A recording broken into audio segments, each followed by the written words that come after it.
Assalamualaikum warahmatullahi wabarakatuh. Perkenalkan nama saya Jessica Nazila Rifina dari kelas Biologi E nomor dengan NIM 1230302445155. Di sini saya akan mempresentasikan hasil proposal saya dengan judul Pengaruh Kecepatan Laju Filtrasi Kerang Hijau pada Media Logam Tercemar.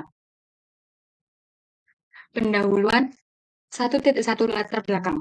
Kerang hijau atau Perna viridis merupakan salah satu sumber daya hayati yang mempunyai nilai ekonomis tinggi di Indonesia. Pasalnya, kerang hijau ini adalah mudah dan relatif cepat tumbuh. Kerang hijau tumbuh dengan cepat di daerah dengan masukan organik yang tinggi. Hal ini karena kerang ini termasuk jenis filter feeder, memperoleh makanan dengan cara memompa air melalui rongga mantel dan menyerap partikel-partikel di dalam air. Mikroalga merupakan makanan utama kerang hijau atau Perna viridis, dengan makanan tambahan berupa organik terlarut dan bakteri. Selain itu, kandungan dari kerang hijau adalah konsum air 49,8%, protein 29,% lemak 14,5%, karbohidrat 18,5%, dan karbohidrat tinggi 4,3%. 100 gram daging kerang hijau mengandung 100 kalori yang membuat kerang hijau setara dengan daging sapi, telur, dan daging ayam. Kerang hijau hidup di perairan payau hingga asing dan sering ditemukan pada benda keras seperti pohon, bambu, lambung kapal, jaring, dan budidaya ikan. Menurut penelitian, ini kerang hijau mencari makan dengan cara menyaring makanan yang terlarut dalam air menggunakan alat seperti penyedot debu. Oleh karena itu, kerang hijau mampu menyaring seluruh zat yang terkandung di dalam air, terutama yang berasal dari limbah. Namun, sering dengan semakin berkembangnya industri di Indonesia, maka pengolahan limbah industri, baik bahan organik padat maupun cair, maupun organik yang mengandung logam berat seperti kadmium atau CD, juga akan semakin meningkat. Kadmium merupakan logam berat yang dapat menimbulkan dampak negatif terhadap ekosistem dan manusia. Begitu sih masuk ke dalam tubuh, sebagian besar disimpan di ginjal dan hati, dan sebagian lagi dikeluarkan melalui saluran pencernaan. Selain itu, kadmium dapat mempengaruhi otot polos pembuluh darah baik secara langsung maupun tidak langsung melalui ginjal, hingga menyebabkan peningkatan tekanan darah. Adanya limbah yang mengandung logam berat seperti kadmium dapat menimbulkan dampak negatif terhadap organisme yang hidup di lingkungan perairan, terutama organisme menetap, karena sistem logam cenderung mengendap di dasar lingkungan perairan. Cytoceros sp. merupakan perwakilan fitoplankton yang termasuk dalam kelas diatom dan digunakan sebagai fitomediator ion logam berat kadmium atau CD. Cytoceros sp. bersel tunggal dan dapat membentuk rantai makanan menggunakan duri yang saling berhubungan dari sel tetangganya.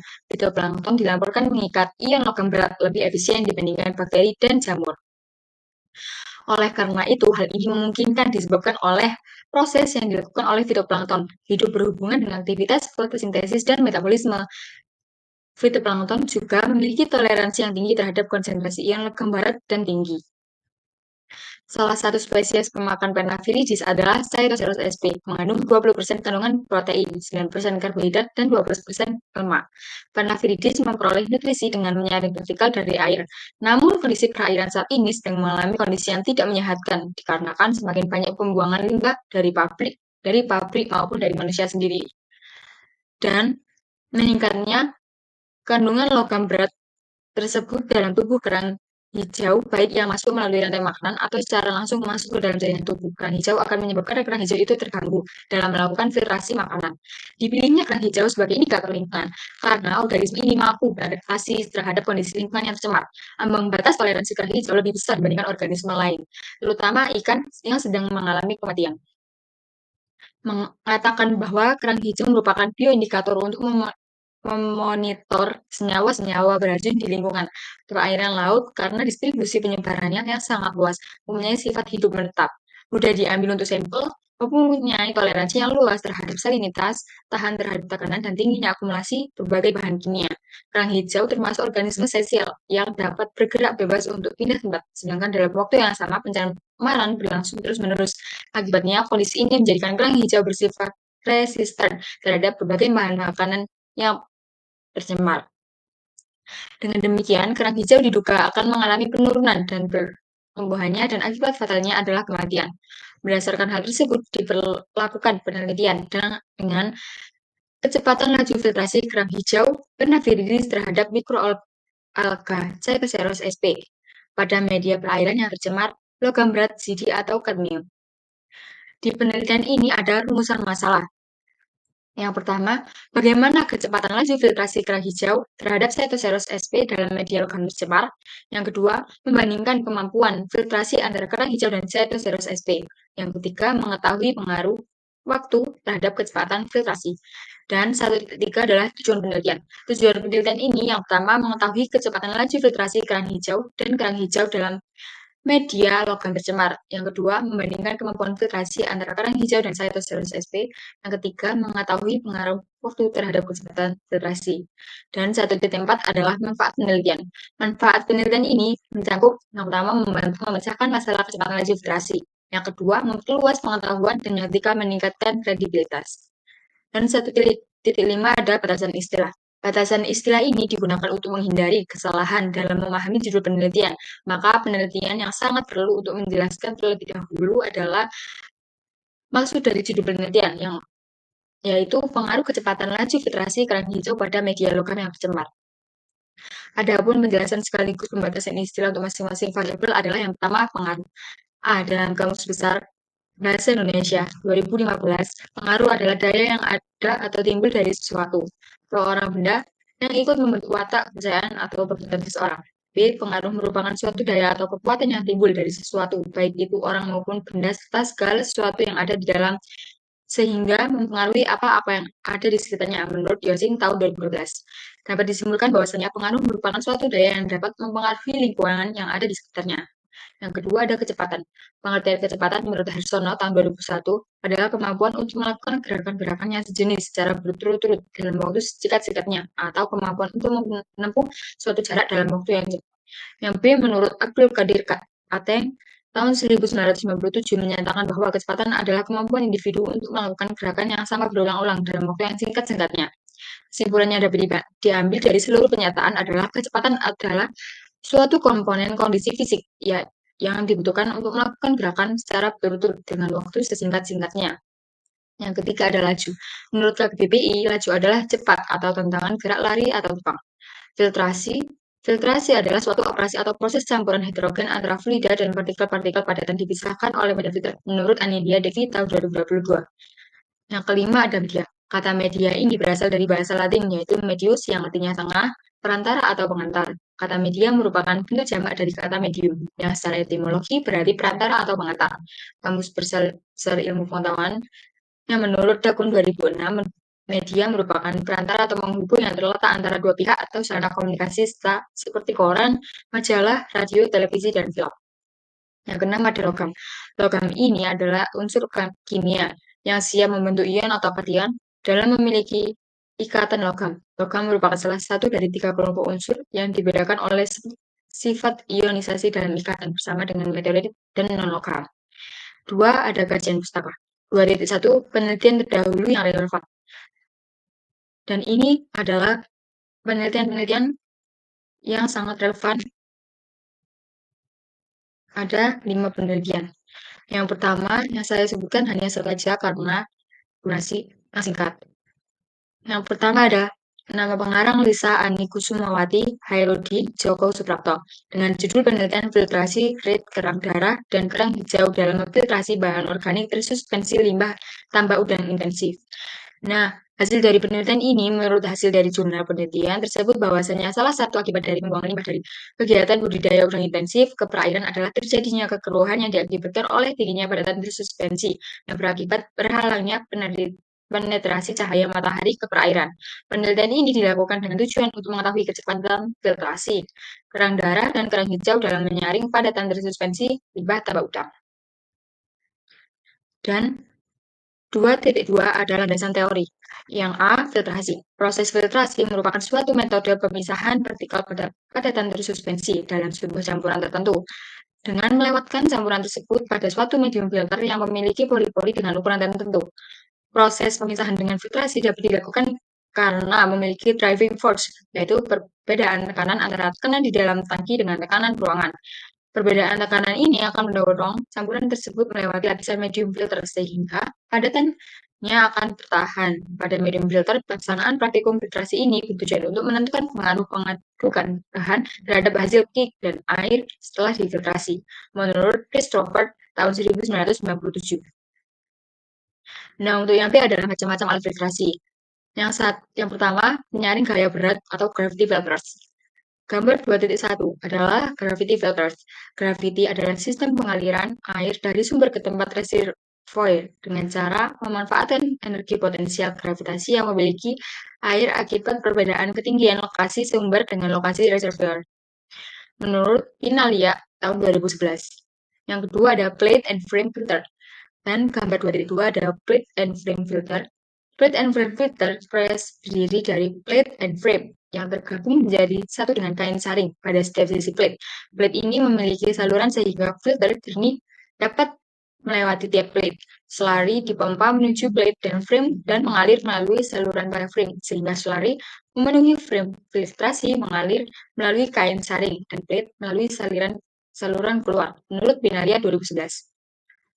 Dan yang ketiga ada patch leaf filter. Gambar 2.3 ada patch leaf filter. Filter daun mirip dengan filter pelat dan bingkai. Di bagian dalamnya, kick disimpan pada setiap sisi dan daun. Dan filtrat mengaliri keluar melalui saluran dari saringan buangan air yang kasar pada daun ini antara kick. Menurut Binaria tahun 2011. Yang keempat ada penyaringan tekanan atau pressure filters. Gambar 4.1 pressure filters, suatu mesin press bersaringan berisi satu set plate yang desain untuk menyediakan serangkaian ruang atau kompartemen yang di dalamnya padatan di kumpulan plat-plat tersebut dilengkapi media penyaring seperti kanvas. Untuk dapat mencapai tiap-tiap kompartemen dengan tekanan tertentu, cairan melalui kanvas dan keluar ke pipa pembuangan meninggalkan padatan kue basah di belakangnya, menurut Pinalia 2011.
Selanjutnya ada uji penolakan.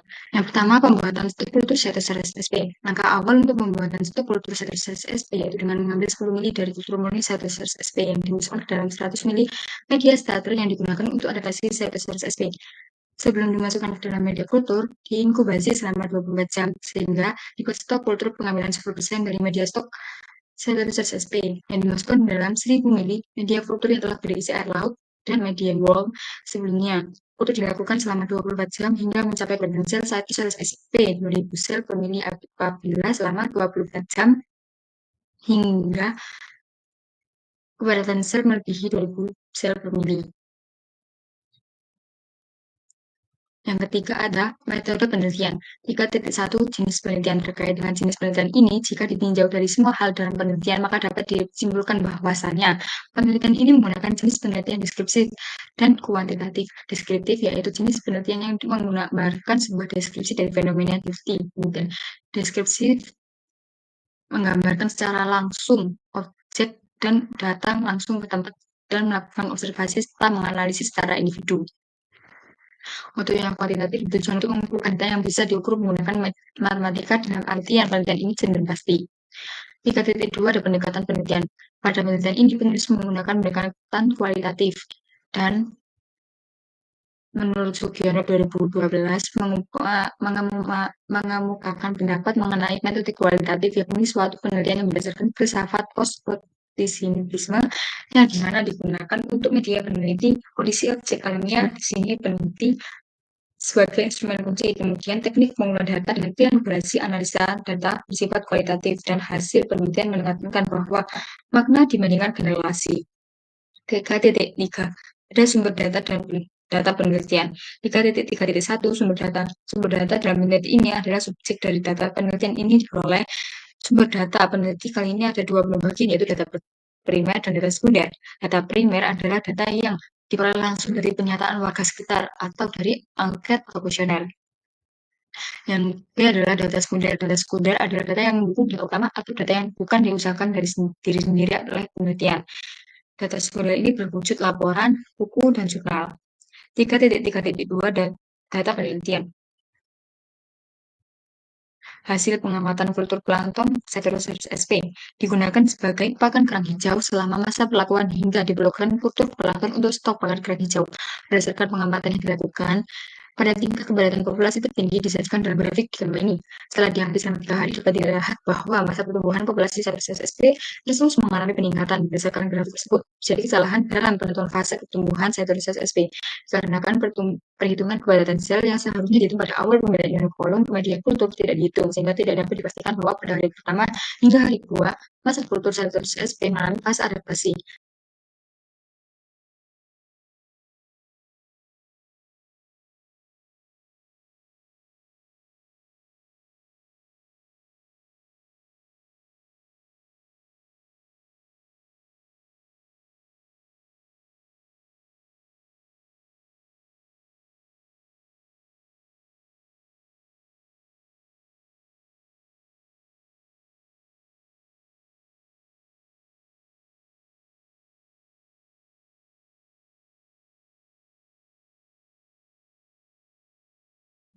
Dan ini adalah aklimasi dan uji toksisitas. Pada tabel 1, jumlah kematian kerang hijau berafiliasi dalam uji toksisitas belakang gabungan konsentrasi atau kontrol atau 0 ppm, 1 ppm, 3 ppm, dan 6 ppm. Waktu jam ke-4, 8, 12, 16, 20, dan 0.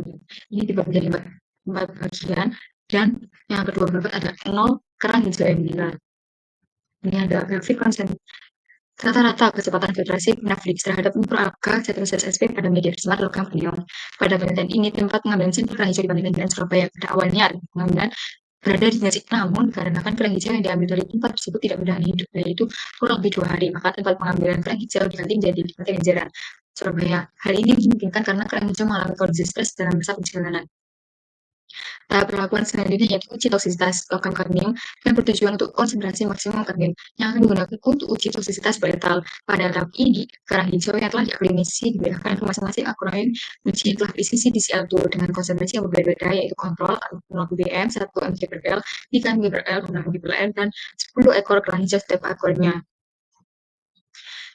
Terlihat dari tabel 1 dan tabel di atas menunjukkan bahwa jumlah kerang hijau lebih cepat mati pada konsentrasi tinggi, yaitu 6 ppm. Sedangkan konsentrasi 3 ppm, jumlah kerang hijau tidak signifikan kematiannya dibandingkan jumlah kerang hijau dan konsentrasi 6 ppm. Hal ini dikarenakan kerang hijau yang tidak dapat bertahan hidup lebih lama dalam konsentrasi logam berat yang tinggi. Sedangkan jumlah kematian pada konsentrasi di 0 ppm atau kontrol dan konsentrasi 1 ppm, jumlah kematian kerang hijau tidak berbeda jauh. Hal ini dikarenakan akuarium berisi konsentrasi tanpa konsentrasi memiliki jumlah konsentrasi yang lebih kecil, sehingga tidak berpengaruh terhadap sistem filtrasi kerang hijau. Nah, selanjutnya ada kecepatan filtrasi pada kerang hijau Panaviridis. Pada tabel 2, uji ANOVA kecepatan filtrasi kerang hijau Panaviridis terhadap Ceterosaurus sp pada media tercemar OpenCV. Ini adalah source konsentrasi error curve GFSS MSFP. Pengukuran terhadap kecepatan filtrasi ditujukan untuk mengetahui kemampuan hewan uji dalam hal menyerap dan menyaring partikel-partikel yang ada di dalam air. sehingga hasil pengamatan secara teoritis menunjukkan terjadinya penurunan karena kepadatan plankton atau konsentrasi bahan bandar maupun suspensi berlindung tubuh. Hal ini dapat terjadi dengan asumsi terjadi pemanfaatan plankton hewan uji, dalam hal ini kerang hijau. Asumsi lainnya yaitu media dalam perlakuannya itu dikondisikan dalam media tercemar dengan penambahan logam berat sedikit.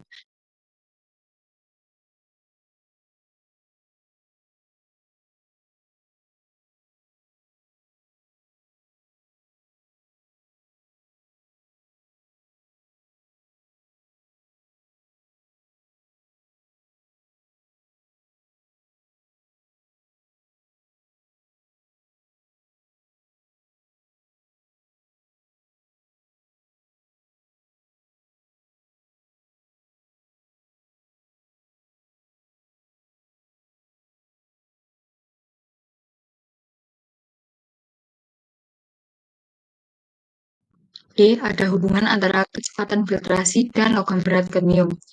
Hasil penelitian dengan menggunakan uji Onova 1B menunjukkan bahwa dengan penambahan logam berat kadmium tidak efektif untuk menghambat kecepatan filtrasi kerang hijau. Dengan kata lain, logam berat memberikan pengaruh yang sama terhadap kemampuan filtrasi kerang hijau, yaitu meningkatnya kemampuan kerang hijau dalam memfiltrasi. Pada prinsipnya, penelitian dalam skala laboratorium ini diharapkan laju filtrasi pada kerang hijau mengalami penurunan seiring dengan penambahan logam berat yang semakin tinggi. 3.4 ada teknik pengumpulan data. Pengumpulan data dilakukan secara observasi adalah teknik pengumpulan data di mana peneliti mengadakan pengamatan secara langsung terhadap gejala subgel yang diteliti. Dalam penelitian ini, peneliti akan melakukan observasi atau pengamatan terhadap lokasi penelitian, yaitu di Banjarnegara, Surabaya. Teknik pengumpulan data juga dilakukan secara studi literatur atau dilakukan dengan pengumpulan data sebanyak mungkin melalui internet, jurnal, artikel, dan dilakukan penyaringan data agar tidak terjadi kesalahpahaman dan juga agar tidak terjadi kekeliruan dalam proposal penelitian ini. 3.5 ada teknik analisis data. Penelitian kali ini menggunakan metode pengolahan data sebagai berikut. Yang pertama, pengecekan data. Yang kedua, pengolahan data. Yang ketiga, pemeriksaan data. Yang keempat, analisis data. Dan yang kelima adalah kesimpulan. Tahap akhir dari proposal penelitian harus ada daftar rujukan. Saya mengambil jurnal-jurnal dari Supriyanti tahun 2012, Hutami tahun 2015, Kusumawati dan Suprapto tahun 2015, Liliandri dan Amun Nurrohin tahun 2013, Ningsih Effendi dan Yuliandi tahun 2021, Yusuryono tahun 2006.